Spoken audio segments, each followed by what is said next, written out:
ni ngumu sana kutokuana na wachezaji, lakini mimi alhamdulillah namshukuru Mwenyezi Mungu, kila mchezaji anakuja na tabia zake, lakini leo nimekuwa rafiki wa karibu sana wa wachezaji.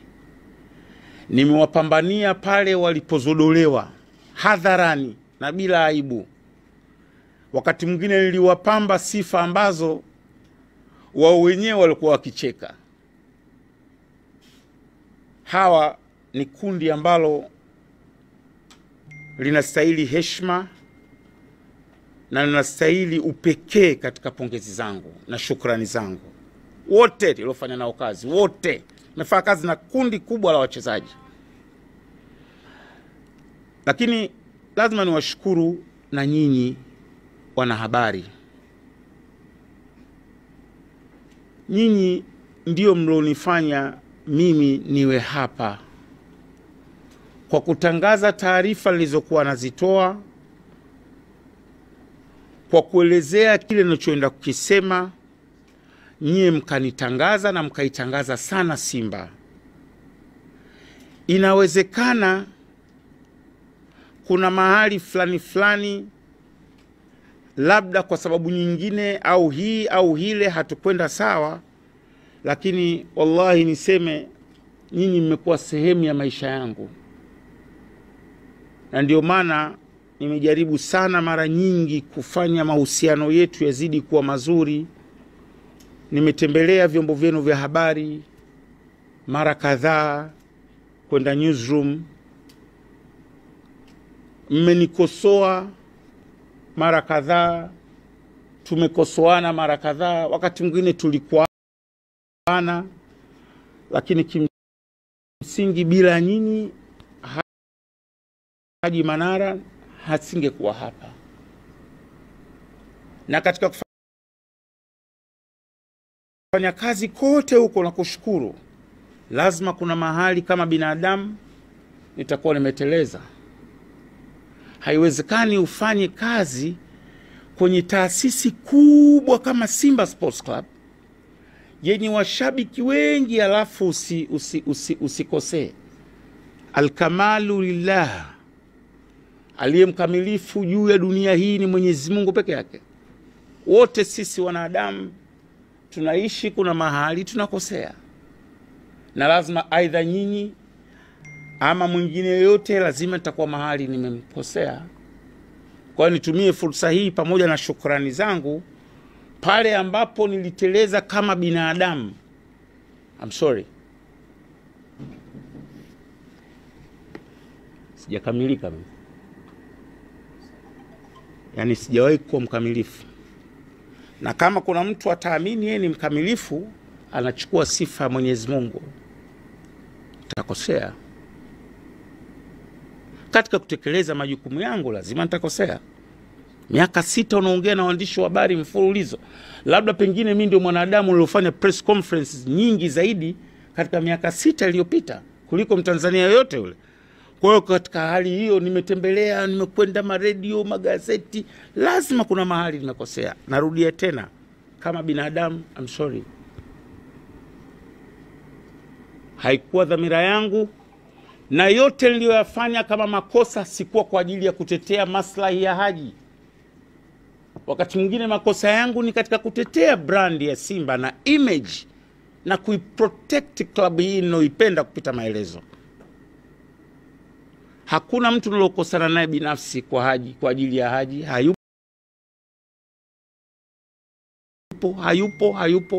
Ni yoyote ule basi ni kwa ajili ya interest ya Simba tu. Ama nitamprotect kiongozi, ama nitamprotect mchezaji, ama nitaiprotect klabu, lakini interest yangu ilikuwa ni Simba. Sina personal issue na mwandishi yote, hata mmoja hayupo. Wote angalieni, rejeeni, mtaona tulokosana ni kwa sababu Simba. Kaisema Simba, kamsema kiongozi, kaisema wachezaji, basi hapo mimi wakati mwingine kama binadamu, kama mlinzi wa image na brand ya Simba, wakati mwingine nilikuwa nateleza labda katika kutetea, lakini ni interest yangu ilikuwa Simba Sports Club.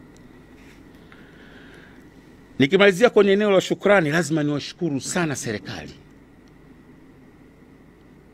Imenisaidia sana.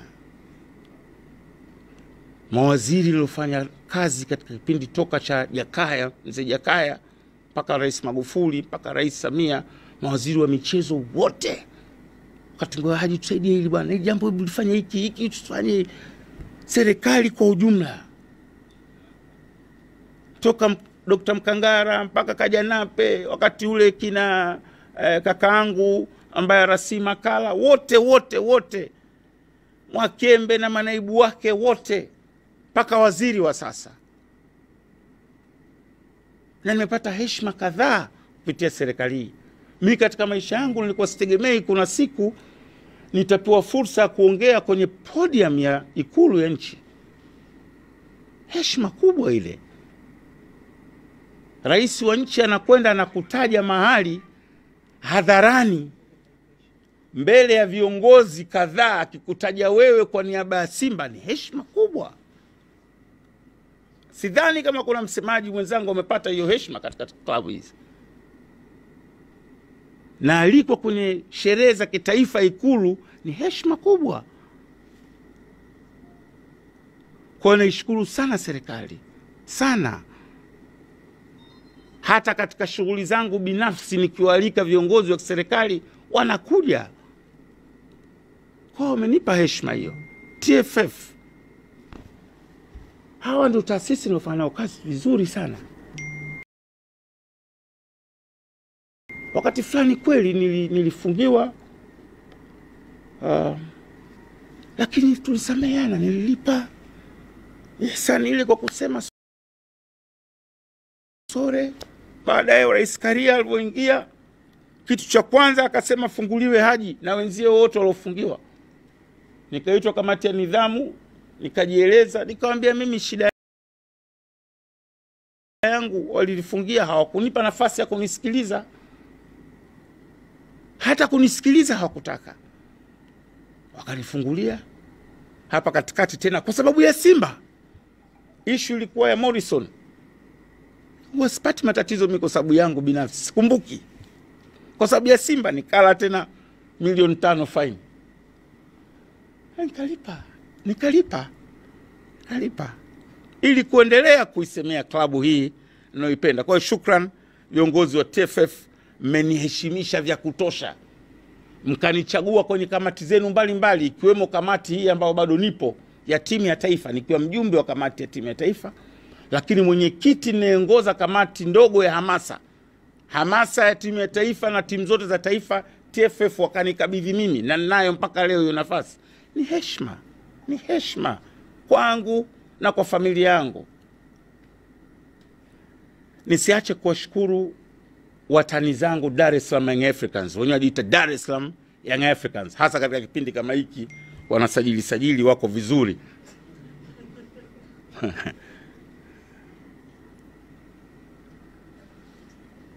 Yanga kama watani zangu, kuna wakati kweli nilizidisha labda utani, lakini mimi misingi yangu ilikuwa kuimarisha, kuhuisha utani wa jadi.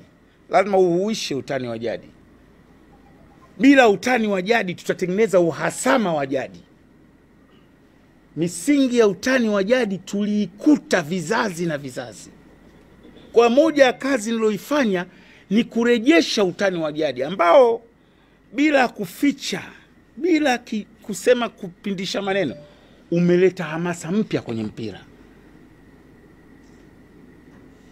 Nasoma sana comments. Naona baadhi ya watu washabiki wa Yanga walivyomiss amsha hizi za utani wa jadi kwa wiki moja tu. Nacheka kweli.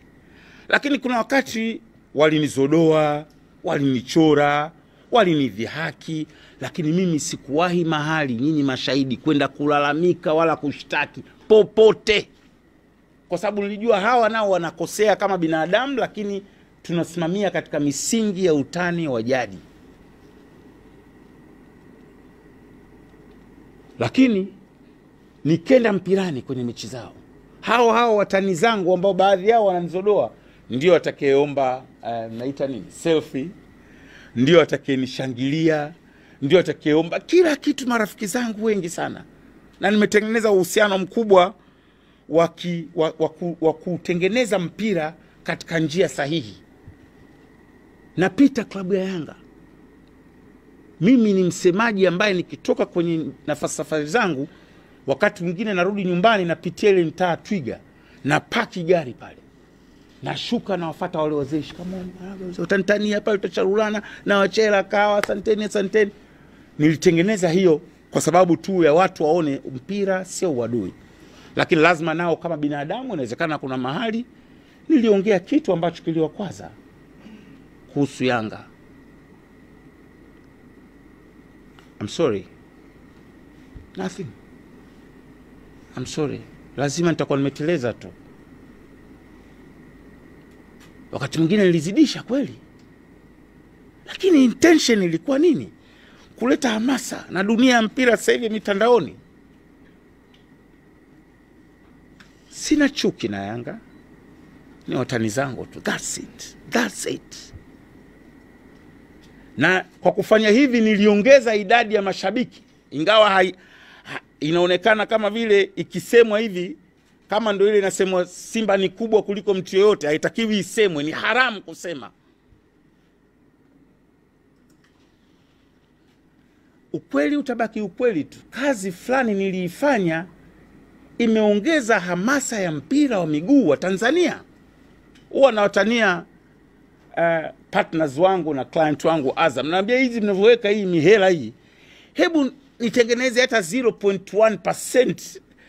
Kwa kuna mtu kafanya kazi ya kufanya kuwekeza zaidi kwenye mpira, imeongeza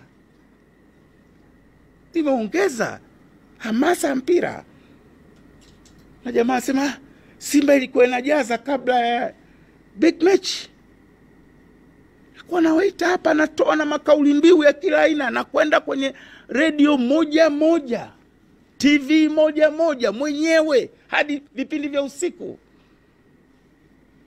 Nakumbuka mechi moja na Al Ahli, tumetoka kula 5-5 mara 2 na Vita na Ahli. Mechi iko Jumanne. Wananiuliza Haji, hii itakuwaje mechi ya Al Ahli? Nikaambia cheni. Nikampigia Patrick Nyembera. Nikamba nataka kwanza kipindi kimoja, nataka kutengeneza kitu kuingie kwenye ubongo wa watu. Nikaja na ile Simba hata ikicheza na Barcelona, Dar es Salaam watoki mtu. Nitaka kutengeneza imani tu kwa washabiki. Ushakula 5-5 mara 2, unawaambiaje Tanzania? Lakini nilijaza watu pale. Wanasema walifanya wao. Wallahi alazim. Niongeni, lakini haki zangu nipeni. Hakukuwa na namna. Uko nyuma Simba ilikuwa inajaza mechi za Champions League. Haipo. Mimi nimeenda mpirani, nimezaliwa, nimekulia katika mpira. Haipo. Watu 60,000 ushakula 5 mara 2. Mechi moja na Nkana Red Devils nilifanya press pale Msimbazi. Nyinyi ni mashahidi ndugu zangu. Ilikuwa ni balaa. Nakuja na duo dai, ni balaa. Najitoa kama wazimu hivi. Leta hamasa, nashukuru. Inawezekana isiheshimiwe hiyo, lakini kuna siku dunia itakumbuka hata jema hilo moja nilolifanya. Hayo kama mengine ni mabaya. Lakini nisimalize kwa wale ambao sijawataja kwa namna yoyote katika shukrani au kuomba radhi. Basi nitambue tu kwamba mimi wote na washukuru wa Tanzania wote, wadau wote, vilabu vyote, na pale nilipo wa kwanza narudia I'm sorry. Sasa nije katika jambo mahsusi la kwa nini Haji leo hayupo Simba.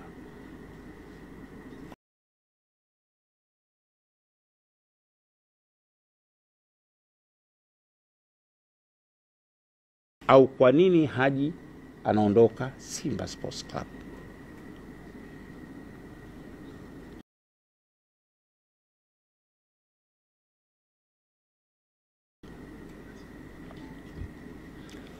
La kwanza kubwa nikisema ni vitu viwili tu. Biashara.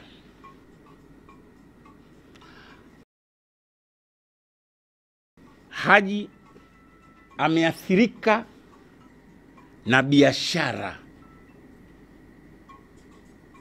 Lakini la pili, umaarufu. na ndio maana inarudiwa sana, inaimbwa inapostiwa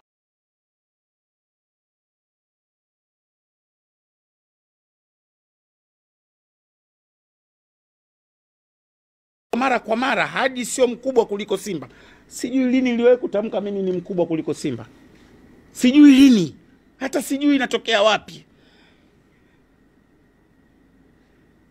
Ndugu zangu, kabla kuingia kwenye hiyo biashara na umaarufu, mimi wakati naingia Simba Sports Club, hali yetu kama klabu ilikuwa dhaifu hali. Niliambiwa Haji jitolee kipindi hiki, tutaanza kulipa baadaye tutakapopata uwezo. Nikakubali, huku nikijua aliyekuwepo kabla yangu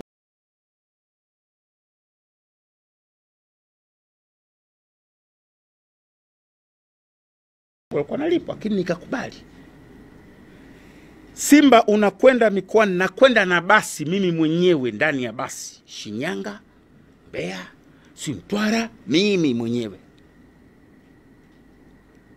Kabla Abasi Ali ambaye ni coordinator wetu hajaja, akumbuka tunakwenda, wewe ndo ukifika, maana mimi sikuwa nafanya kazi ya afisa habari tu, nitafute na hoteli,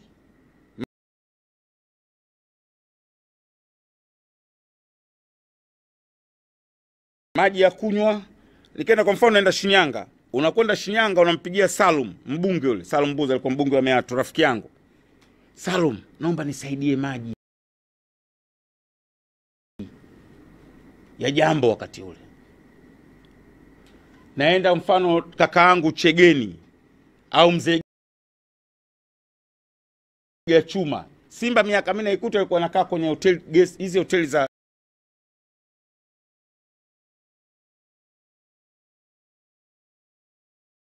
F30 F40. Na kwenda kwa Dr. Chegeni au mzee wangu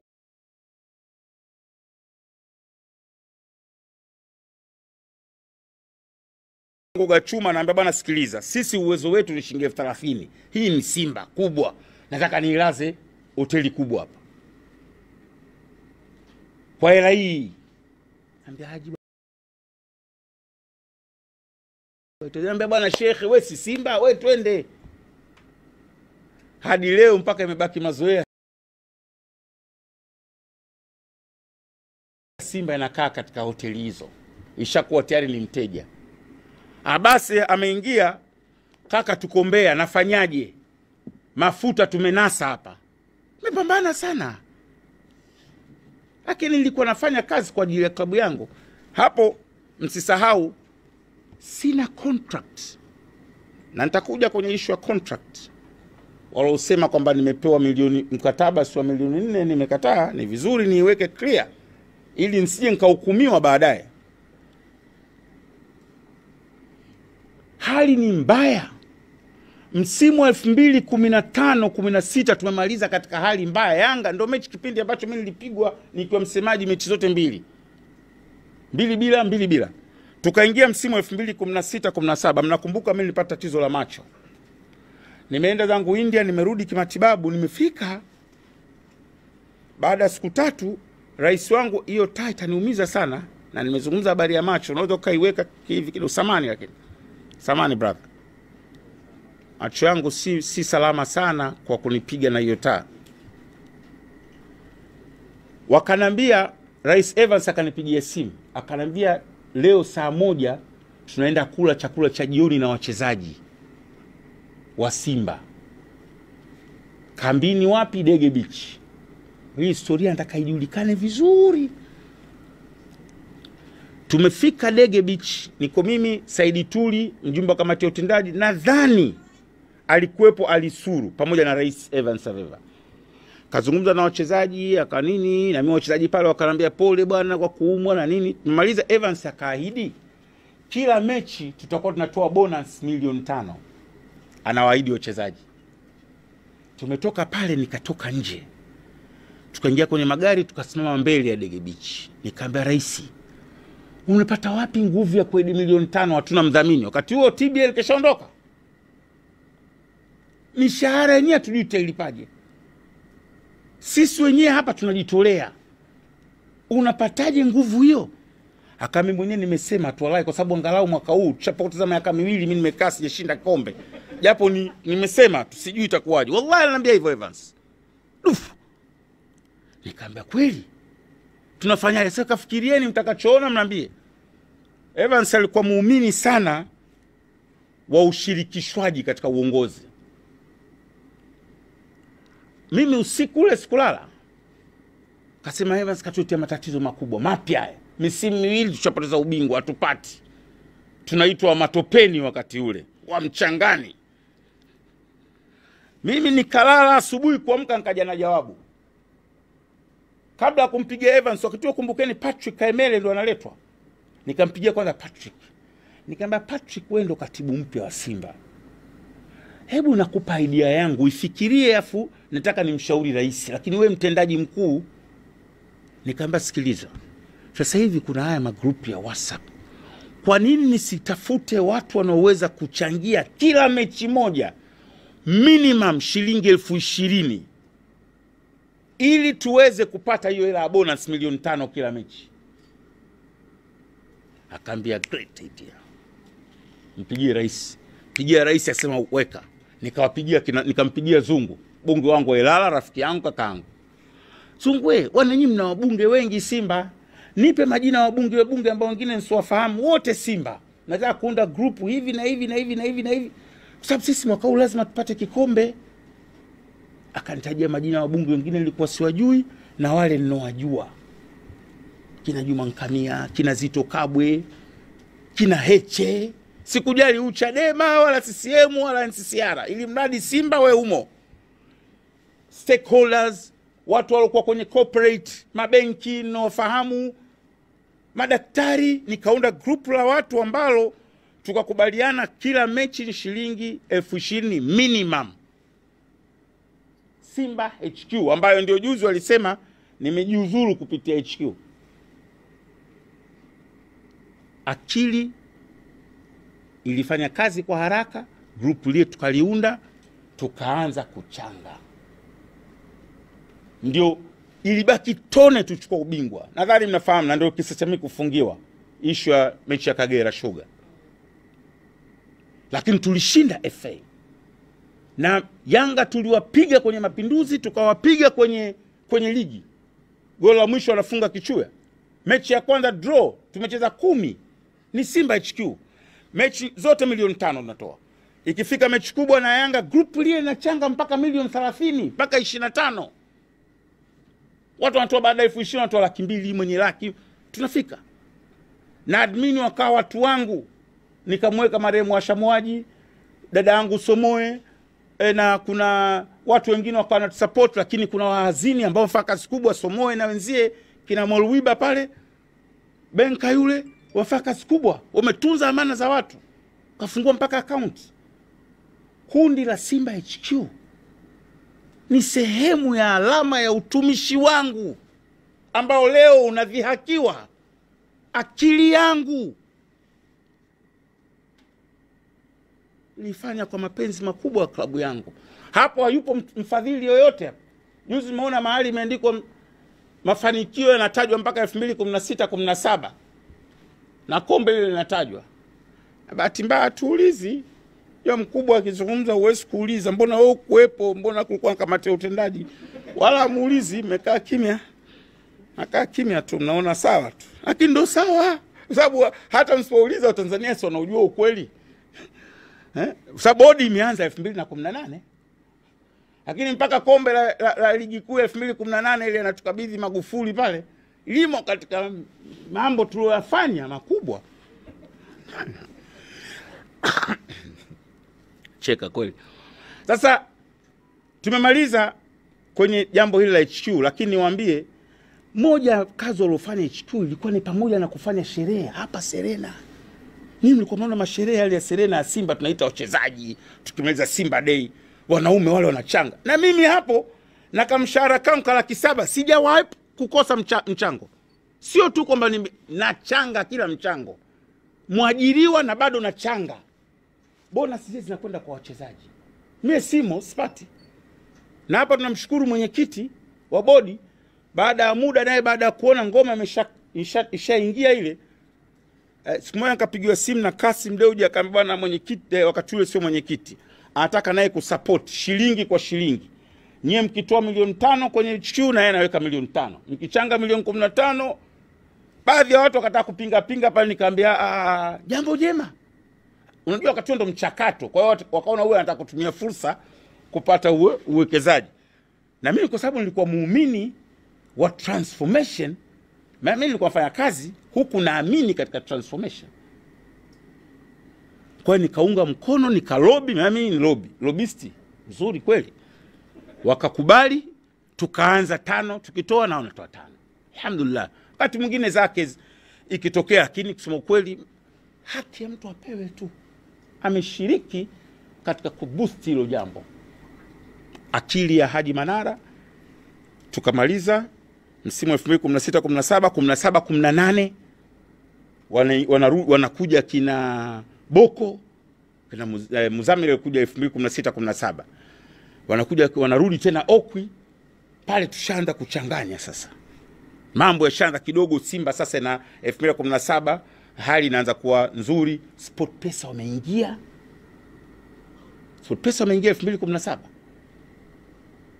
Wameingia 2017 Julai pale, nadhani June ilikuwa mwezi wa Ramadhani, uwanja wa Taifa pale walifanya kitafrija cha kukabidhiana mkataba pale. Na mimi ndo nilikuwa MC pale. 2016 17 walikuja Kakaluka na Tarimba na nini. Kafashi. Kwa hiyo Simba ikaanza kurudi katika wastawa wake, lakini bado HQ iliendelea.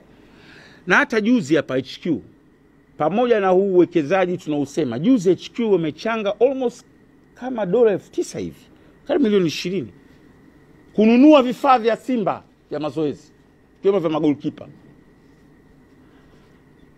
Vimeshakabidhiwa, lakini HQ no precision. Yani watu hawataka kujua kwamba HQ ndio imechanga, lakini imetolewa hela. Hakuna mtu aliyesema. Tunaogopa ukisema tu mahujumu. Ndugu zangu, inafika mahali Simba tunakwenda kucheza. Mimi Simba tumeipigisha ndondo hii. Rais FF anamshukuru sana wallahi. Aliniruhusu ukiondoka na timu, anakabidhi timu, utajua mwenyewe. Wakati mwingine hela hamna. Maskini ya Mungu kina Kaburu akupigia Simba, hadi nimekutumia 300, mpe Samu hapo wapike chakula. Mnakutumia 100, wakati mwingine hela haijapatikana. Naambia rais, nimepata ndondo Shinyanga. Nikapige Meatu, mimi nishapeka Simba Meatu, mchezo Meatu na kina Mgosi wale. Meatu, vumbi, rough road.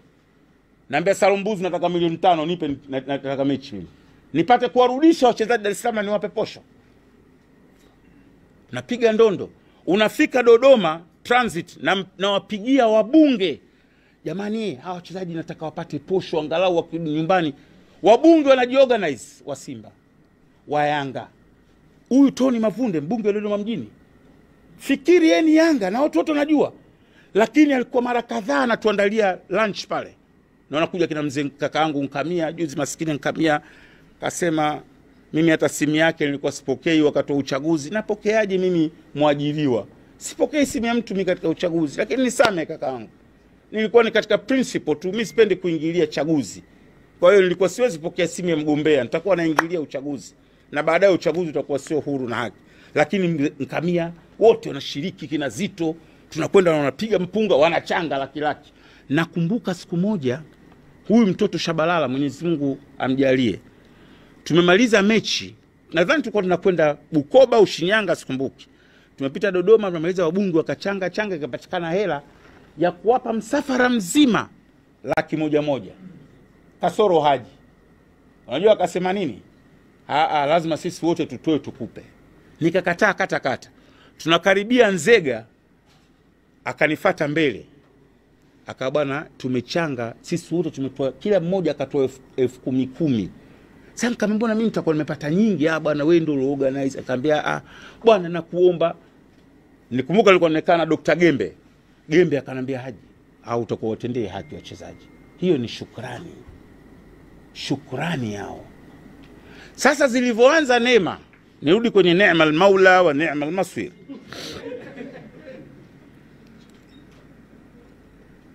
Haji hafai. Haji Mbaya. Safari za ndege, wakati nishakata pori sana, hayumo.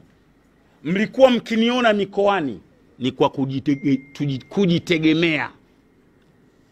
Nawaambia nilipoifikisha klabu yangu mahali ambapo nilipopataka mimi. Yani Simba inacheza, msemaji anayefanya promo, anaiprotect, hakativi tiketi, hafai kwenda. Najitegemea nauli, najitegemea hoteli, najitegemea kula. Na baada ya pale press waandishi wanifuata mimi. Nasema Simba sisi kiboko, Simba hivi na pamba. Lakini nimetoa hela mfukoni.